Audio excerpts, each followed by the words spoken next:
All right, welcome everybody. Homesteading in the Modern World. This lecture is about seeds, seedlings, transplants, and at the very end we're going to talk about compost.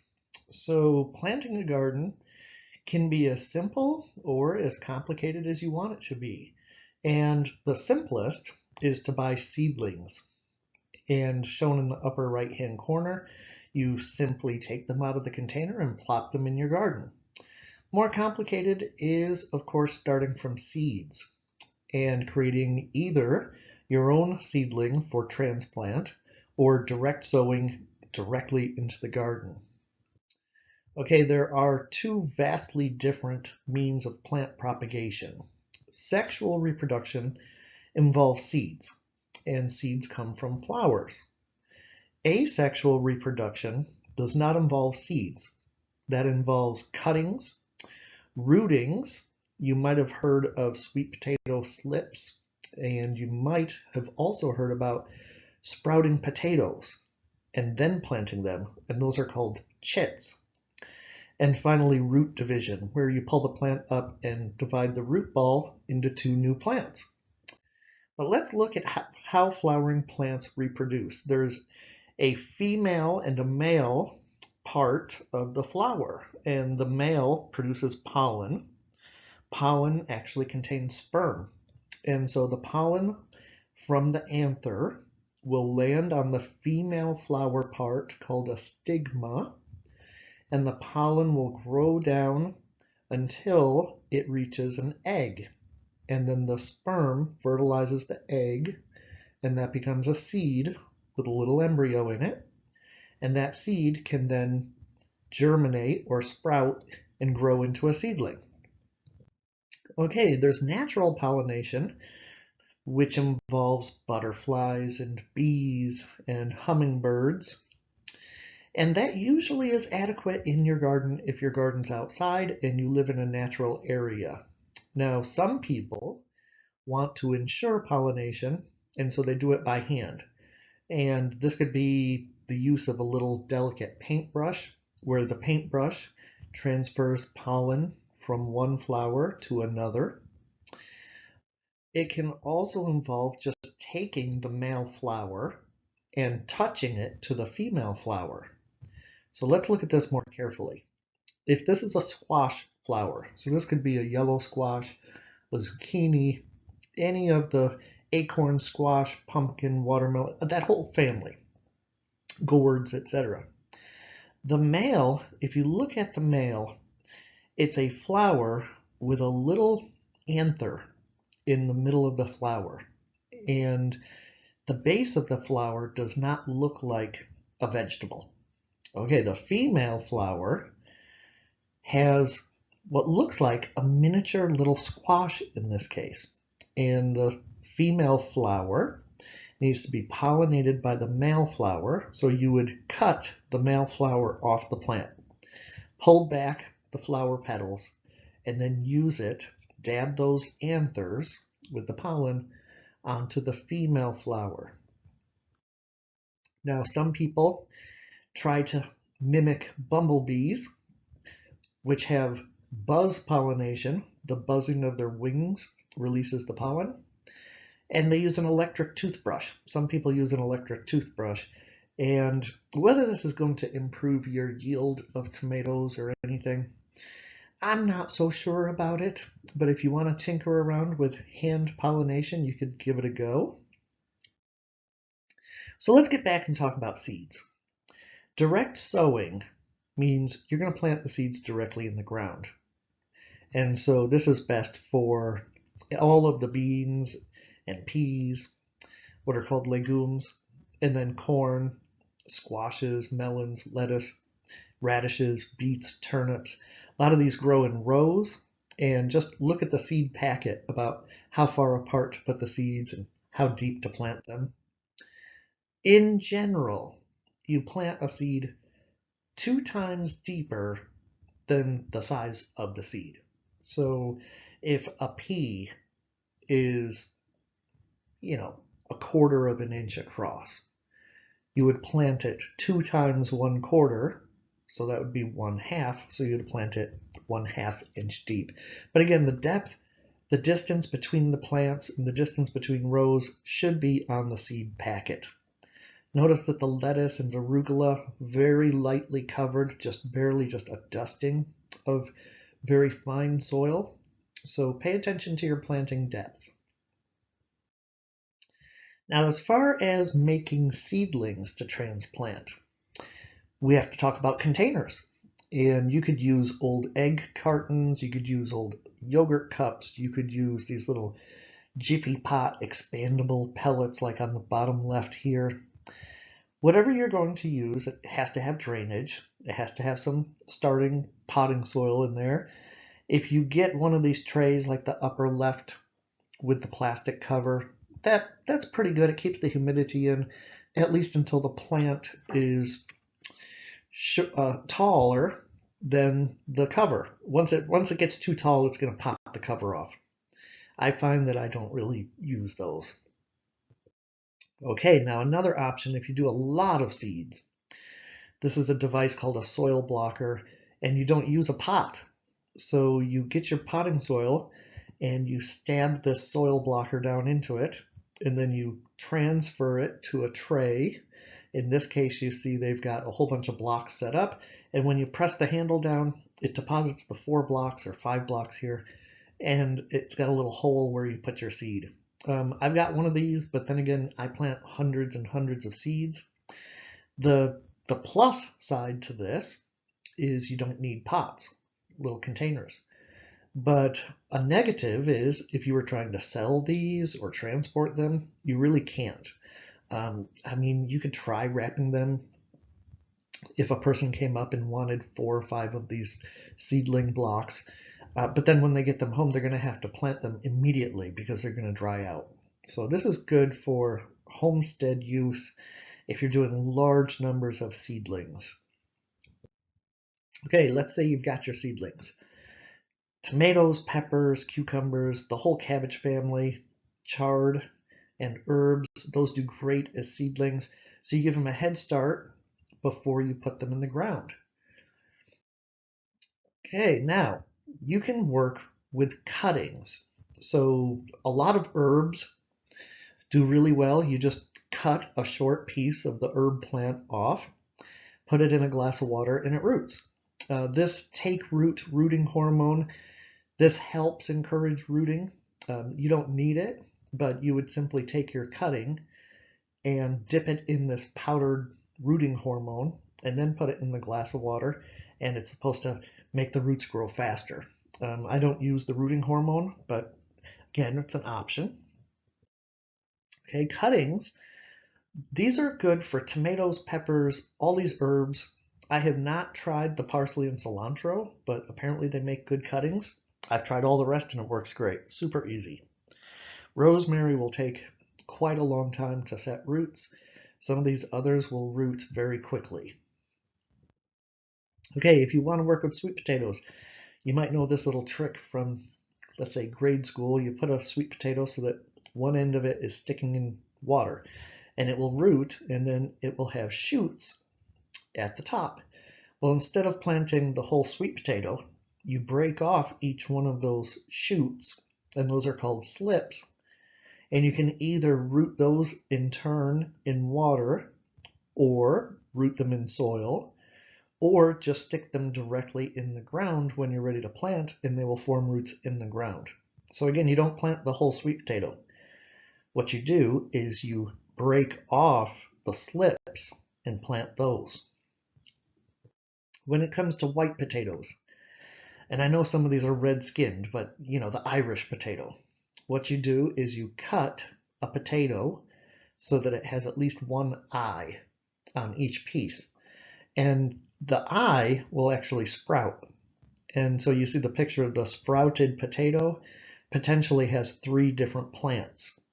And you want to dry them, let them callus over on some newspaper, and then plant them in the ground. And this works really well. I wouldn't use grocery store potatoes because they may have rooting inhibitors applied to them. What I would do is get seed potatoes from a garden supply store. Tractor Supply Company usually has them. Lowe's usually has them, or you can order them on Amazon. They're called seed potatoes, and you can get different varieties.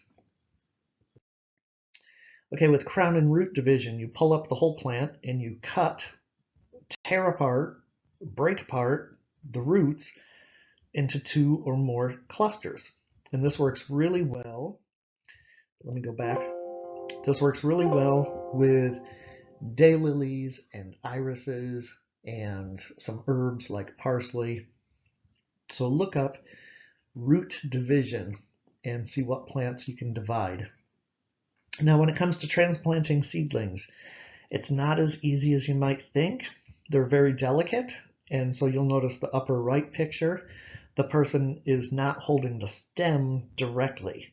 They've got their fingers around the stem, but they're actually trying to get the soil in their hand. And so, again, loosely handle your transplants. And then in the bottom left, obviously you're going to put it in the ground. We'll talk about the hole in just a moment. And on the upper left, when you finish, I like to pile the dirt up into a berm so that when you water, the water goes straight down where the roots are instead of basically spilling horizontally all over the ground. Okay, if your plant is root bound, that means the roots are very tightly pressed up against the wall of the container. When you pull it out of the container, loosen up those roots. And you can do this pretty aggressively. Some people use their fingers. You could use a garden trowel. You might soak it in a bucket of water, and that will help loosen them up. But you want those roots to be free. You don't want them all compacted. When you plant, only dig the depth of the pot. You don't want to even pile loose dirt in the bottom of a hole that's too deep, because that might cause the plant to sink down later as the soil settles. So only dig as deep as the pot is, and then at least twice as wide as the container. So you want it wide, and you only want the soil level to be equal. The ground and the level around your plant in the container, the soil should be the same level when you plant it. Okay, tomatoes love to be planted deep. So I used to dig a very deep straight down hole for my tomatoes and then pluck off the bottom leaves. But then I learned this cool trick where you plant it at an angle, and now all along the stem that's going to root. So you see the tomato plant has 3 clusters of leaves at the top. I would pluck all the leaves below that and then plant it deep. And again, if you have to loosen up that soil, if you have to loosen up the roots, then you want to do that. Okay, with fertilizer, you can fertilize between rows in the upper left. You can fertilize in a ring around a plant in the bottom left. I don't like just generally broadcasting fertilizer, and you also don't want the fertilizer right up against the plant. So you don't want to pile a huge mound of fertilizer, and you don't want it touching the stem. Now there are official recommendations as shown here, and I'll try to post this on my website before the lecture tomorrow. But this says, for example, with beans, before planting, use 1 pound of 5-10-10 fertilizer per 100 square feet. And then after planting, every 4 weeks, side dress each plant with a 1/2 ounce of 5-10-10. Side dress means that would be between the rows. Now, when I first started, I guess I had my little measuring cup and I made sure that I was doing everything correctly. Now I just kind of have a feeling for it. It's like your grandmother making biscuits. She might not even follow a recipe, and it's really kind of looking at the dough and feeling the dough. Well, that's how it is with gardening. If my bean plants are starting to turn a little yellow on their leaves, I'll hit them with a little fertilizer. If they look like they're not growing very well, I'll give them a little fertilizer. I tend to not fertilize intensely like some people do. And my soil already has good fertilizer because it's been years and years of growth and then compost and then just regenerative. So I've got lots of nutrients in my soil. If you're just starting, try to follow one of these formulas on how much fertilizer to add. All right, let's talk about compost. Compost, again, is organic matter. It was once alive and now it's dead. There is no mineral soil. There's no sand. There's no silt. There's no clay. It's just decomposing animal or plant products. And on the bottom left, you can see this can be as simple as just piling it up and occasionally giving it a little fluffing with a pitchfork. Compost likes aeration, likes oxygen mixed in. And you see what they did on the bottom left there. They got the chickens on the top of the compost heap, and they're going to eat some of the vegetables, but they're probably more likely eating some of the bugs that will come in. And they're eating the bugs, and the chickens will they'll kind of till up and aerate the compost. I think that's pretty cool. Now on the bottom right, you see there's a wooden compost heap, and in my experience, those rot within a couple of years. But I mean, it'll work for a few seasons. On the upper right is a plastic compost tumbler where you fill it up and you rotate it, you turn it by hand, and it's supposed to make compost faster. And I bought one of these recently this year, and it does make compost quickly, but it's got some limitations. Let me come back to that in a minute. This is my main compost heap.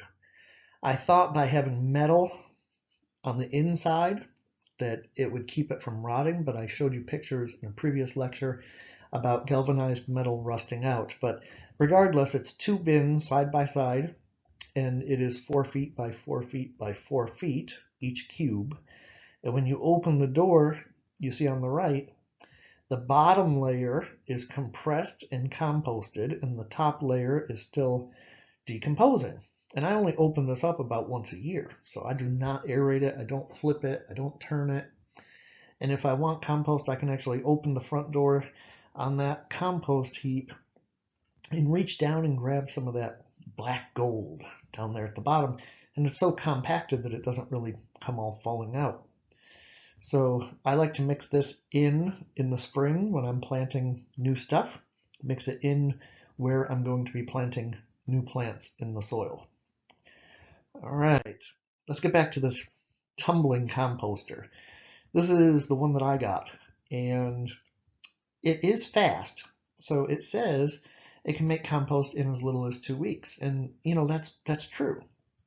You turn it every few days. If it's dry, you might need to add a little water, but you know it's not that big. It's not that much. It's probably not even a wheelbarrow full. But here are the pros.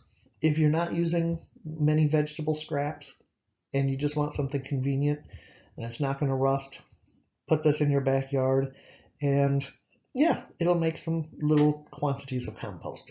Awesome. Now here are some of the negatives. Number 1, I can't get a wheelbarrow underneath this, and so when you're trying to empty it out, you have to open these little sliding doors and basically kind of reach in or put a shallow container underneath this and try to rotate it. And even then, you're going to have some stuck left inside the tumbler. Another negative is if it's out in the rain, there are little air holes, and the air holes allow rain to get in, so it becomes a big wet mess. And thirdly, I do have a ton of like gnats and bugs and little maggoty looking caterpillars in there. Again, those are going to die eventually, or they're going to turn into adult forms and leave. But if you had that right outside your back door, it does attract some bugs, and so be aware of that. Okay, when it comes to compost, there are do's and don'ts. So for example, do put all sorts of vegetable scraps, and you can do eggshells, but you don't put meat. You don't put bones, you don't put dog poop, you don't put dead animals. So even within the vegetable category, I've noticed that corn cobs take forever to decompose. Peach pits will basically never decompose. And so yeah, some things like a coconut hull would not decompose very quickly, or the coconut shell. Walnut shells, pecan shells probably not decompose very quickly. So kind of keep it on the soft side of vegetables. Here you can see different stages of decomposition. I've got coffee grounds on the right, and on the left is the seeds from leftover salsa making. And some people say, if you put the seeds in your compost, won't they sprout? Well, they might sprout in the compost heap, but as everything breaks down and decomposes, it should be producing enough heat that the heat will kill the seeds. And you'll still get some seeds that sprout in your garden. We call them volunteers, some seeds that were in the compost, and they're easy enough to just pluck out when they become weeds, or you can let them grow and be surprised by what grows. On the left there, real twiggy, woody stuff will not decompose very quickly. So be aware, you don't want to just put logs and branches in your compost heap. Okay, the ideal carbon to nitrogen ratio for compost, 25 parts of carbon to 1 part of nitrogen, or 30 parts of carbon to 1 part of nitrogen. That's the most efficient, takes the least amount of time. I don't follow this at all. This is for big companies that are trying to make batches of compost for sale. They want to optimize the composting process, and they want the least amount of time to convert their waste products into compost. So scientists have studied this. Now, what are high carbon items? Basically anything brown or on the left side of the slide. So dried leaves, straw, hay. I would be careful about putting pine cones and pine needles in there because it will acidify it. Wood ash, a little bit's okay, but that can make it too alkaline. When it comes to paper and cardboard, I don't do this because of inks that may contain chemicals. I certainly wouldn't use glossy paper. Corn cobs on that list, maybe if they were ground up, but corn cobs tend to last forever. Sawdust from untreated wood and eggshells, brown paper bags. Basically, I think most people, you'd be talking about dried leaves. Now, the green side of this is the fresh fruit and vegetable scraps, a little bit of some fresh grass clippings. I wouldn't go real heavy with the grass clippings because it'll mat down. I bet you don't have an access to seaweed and kelp, so we'll skip that. Some chicken manure, coffee grounds, tea leaves. The funny thing is they have corn cobs on both sides of this, so I don't understand that. But fresh leaves, green leaves. So just think green is nitrogen rich, brown is carbon rich. And if you've just got a mixture, make it like a lasagna. Layer the dry leaves with some fresh leaves, or some dry leaves with some fresh grass clippings. Layer it and toss it with a pitchfork once in a while and give it time. I usually let mine go for a better part of a year before I use it. The only concern I would have about using it too soon is if you had a lot of chicken manure, because chicken manure has a form of nitrogen that the plants cannot use. And that nitrogen gets converted by bacteria in the soil to a form that plants can use. Specifically, chicken manure contains uric acid, and plants cannot use it. It'll burn them.